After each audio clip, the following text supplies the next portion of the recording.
Hi, it's Miss Rosie with the San Diego Natural History Museum. Did you know that there is only one kind of mammal that can truly fly?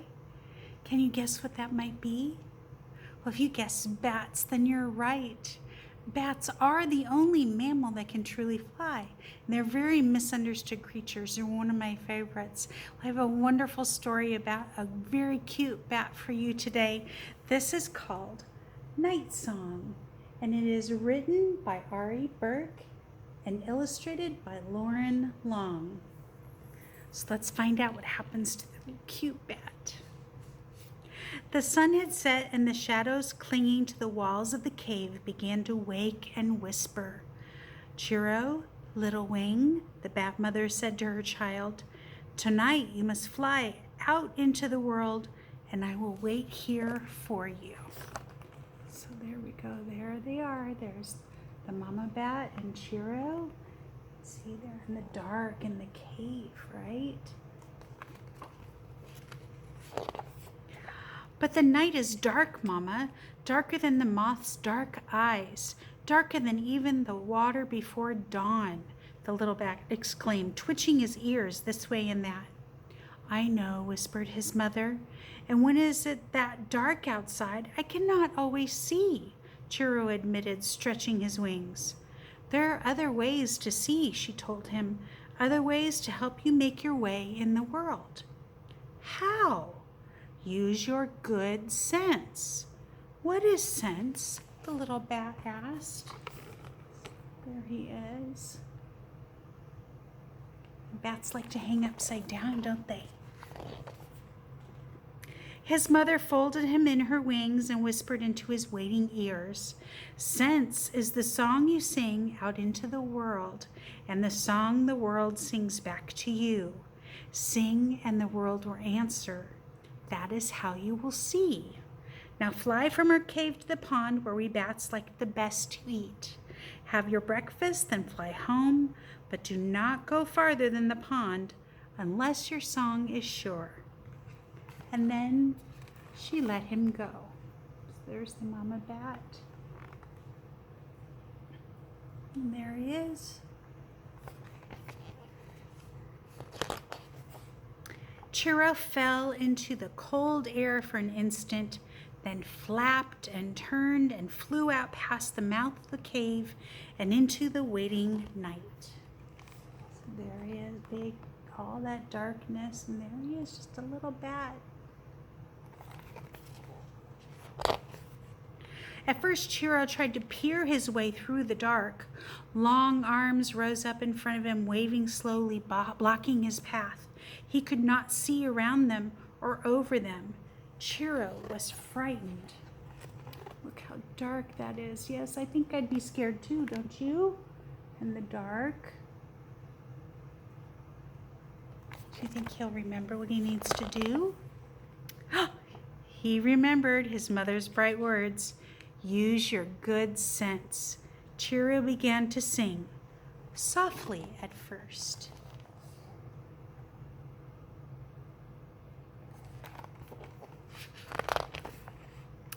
But then, more surely, his song flew ahead of him, and soon he could hear something singing back.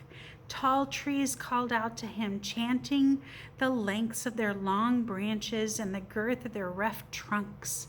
Gleefully he flew through the woods, past pines, over maples, and away. So take a look. You can see from this picture, see how his song is going out, and it's lighting up the forest for him. Isn't that neat? Flying higher now, Chiro saw something sliding through the sky toward him. So out went his song, and where danger once threatened, now Chiro saw only a flock of friends flying above him on their evening errands. So there he is again, real tiny, and then he's got that song going out. Look at his friends flying through the air, the geese, right? As he flew farther, Chiro heard strange sounds, lines of noise, 1,000 voices buzzing from one end of the sky to the other. For just a moment, Chiro didn't know what to do or which way to go, but he followed his own song. In the sky behind him flowed a river of whispers, fading away. The pond was just ahead. There we go.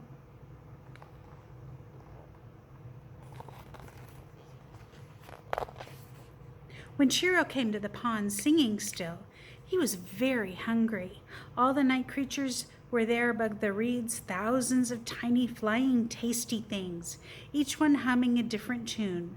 For Chiro, each of their songs sounded like breakfast. So there's Chiro. Did you know most bats, they like to eat insects? That's what he's hearing. All those insects are his breakfast. Chiro ate well that night. When he was full, he stretched his wings again and thought about flying home. But he began to wonder, just a little, what lay beyond the pond, what lay beyond his mother's words. Oh, look at, he's got a big belly. He ate a lot of insects.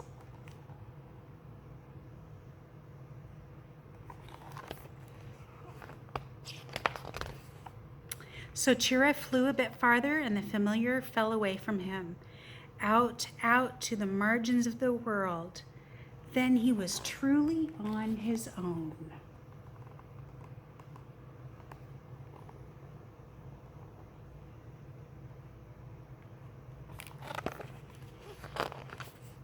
He flew fast toward a high dune, each grain of sand calling out in a chorus as he passed. Chiro flapped up and over the top of the dune and out over the strand, singing louder than he ever sang before. So there he is, flying over the ocean, I guess.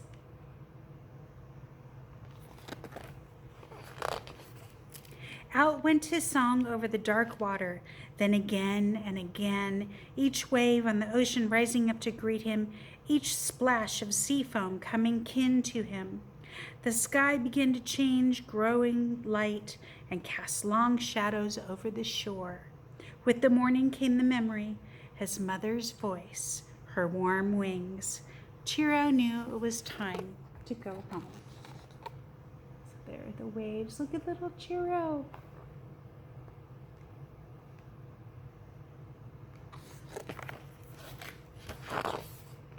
Flying higher than he'd ever flown, Chiro began to sing, listening.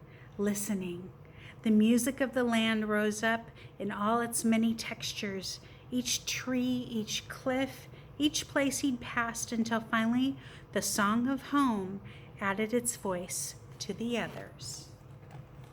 There he is, flying over the forest.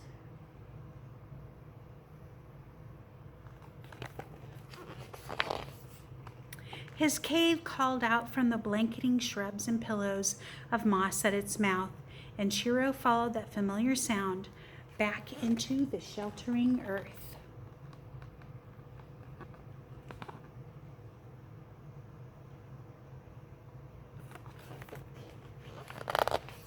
His mother caught him all up in her wings and asked, "Was it very dark in the world, little wing? What did you see?" "Why, Mama," Chiro said, laughing, "it was very, very dark." There he is. Oh, it was dark. And then what happened, right? You remember? "And I saw everything." And then he yawned and turned his head into the warmth of her body, letting the rising sun's quiet song carry him, lull him and sing him to sleep. So there he is, going to sleep. Well, that was beautiful, right? Yeah, bats like to sing. They squeak out into the night, and then the echoes of things come back to them. And that's how they know where things are. That's kind of how they see at nighttime. Isn't that neat? So the craft I have for you today, of course, is a bat. Just take a toilet paper tube, and I just wrapped it in black paper. Pushed the sides down to make the little ears, added some wings and some eyes, and there you have a little bat all your own. I hope you enjoyed our story today, and I'll see you next time.